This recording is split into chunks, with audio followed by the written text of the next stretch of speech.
Minister के ऊपर, और ये जो फार्मर्स मरे थे वो प्राइम मिनिस्टर के वजह से मरे थे बोल के सत्यपाल मलिक आज कल एक स्टेटमेंट में कहा। इस पे आपका क्या कहना है?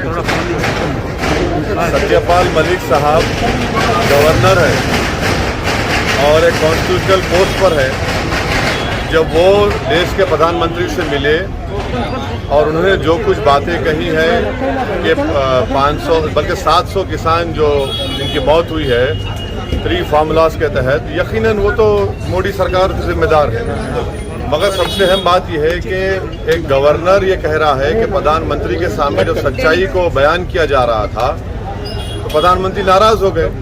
तो इससे ये बात जाहिर होती है कि प्रधानमंत्री देश की जनता तो छोड़िए, प्रधानमंत्री अपनी सरकार के अपॉइंटेड गवर्नर की सच्चाई को सुनने के लिए तैयार नहीं है। तो इससे देश के प्रधानमंत्री श्री नरेंद्र मोदी का अहंकार और उनका सच्चाई को नहीं सुनना और ना मानना, ये इस बात को बताता है कि प्रधानमंत्री देश की जनता की तकलीफ से बिल्कुल दूर है।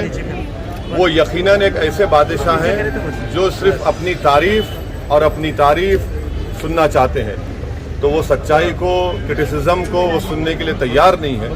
और उन्हें जो कुछ कहा सही है। और जो किसान लॉस को जो वापस लिया गया, मैंने उस वक्त भी कहा, आज भी कह रहा हूँ कि बीजेपी ने हालत मजबूरी में किया, क्योंकि उनको नज़र आ रहा था कि ज़मीन खिसक रही है उत्तर प्रदेश में, पंजाब में, उत्तराखंड में। इसीलिए उन्होंने हालत मजबूरी में, पॉलिटिकल कंपल्शन था।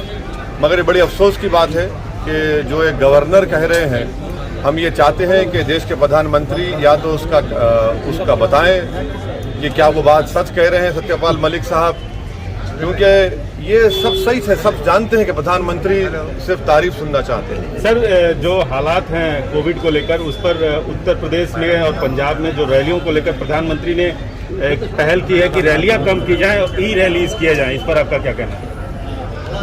देखिए, बीजेपी की तरफ से रैलीज हो रही है, सब पार्टी की तरफ से रैलीज हो रही है, हमारी पार्टी भी रैली कर रही है।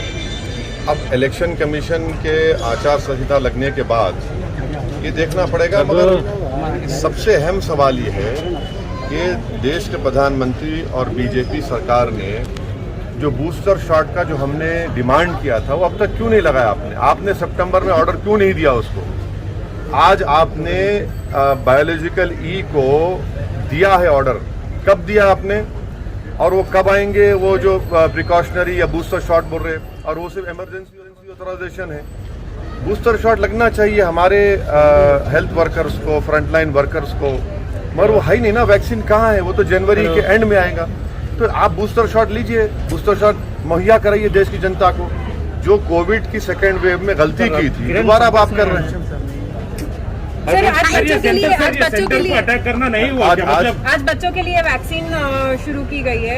हम आपके जरिए से, बल्कि हमारे पूरे पार्टी के जिम्मेदारान भी कोशिश कर रहे हैं कि 15 साल और 18 साल के दरमियान में जो आज वैक्सीनेशन का आगाज़ हुआ है, MIM पार्टी पूरी जनता से अपील करेगी कि फ़ौरन 15 और 18 साल के दरमियान के बच्चे और बच्चियों को फ़ौरन वो ये वैक्सीनेशन लगाना का काम करने का शुरू। सर, MIM ओपनली आतिकी अहमद को और उनके बेटे को सपोर्ट कर रहे हैं, उस पर नहीं। देखिए, अतीक साहब तो हमारी पार्टी में हैं, तो अजय मिश्रा टेनी, उनका बेटा जिस पर मर्डर का मुकदमा है, वो यूनियन कैबिनेट के मंत्री हैं।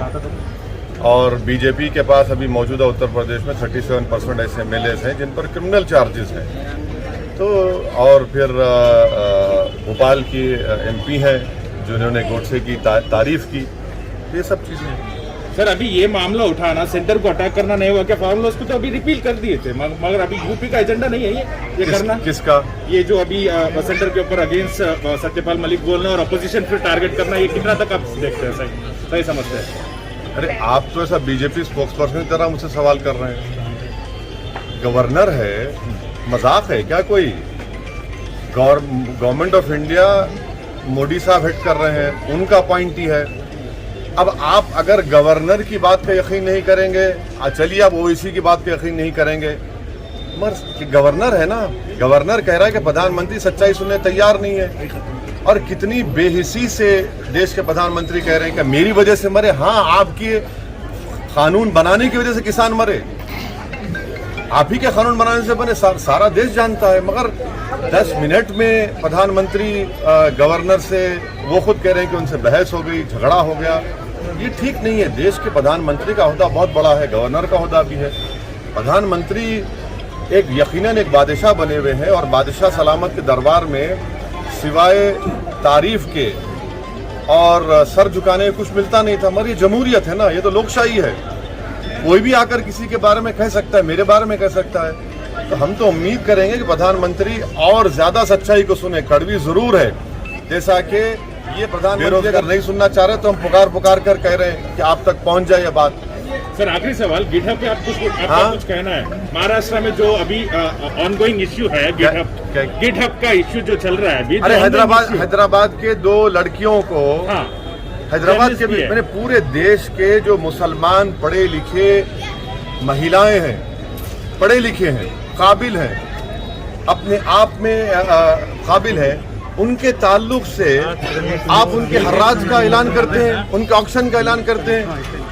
ये कौन लोग हैं ये? और देश के प्रधानमंत्री को, देश की सरकार को इनको पकड़ना चाहिए, अरेस्ट करना चाहिए। अरे भाई, ये मुसलमान जरूर है मगर किसी की बेटी है, किसी की बहन है, किसी की माँ है, उसमें एक 65 साल की महिला भी है। एक गंदगी की हद हो गई है। ये तो दीमक की तरह देश को खा रहे हैं। हम उम्मीद करते हैं कि गवर्नमेंट ऑफ इंडिया और खास तौर से MHA में जो काउंटर रेडिकलाइजेशन सेल है वो हरकत में आए। काउंटर रेडिकलाइजेशन सेल तो सिर्फ मुसलमानों के लिए इस्तेमाल होता, इनके लिए इस्तेमाल करें। आखिर कौन है ये लोग जितने रेडिकलाइज होकर देश के महिलाओं को, देश के बच्चियों को उनकी तस्वीर डालकर इस तरह से उनसे बर्ताव कर रहे हैं? ये तो पूरे देश को कंडेम करना चाहिए।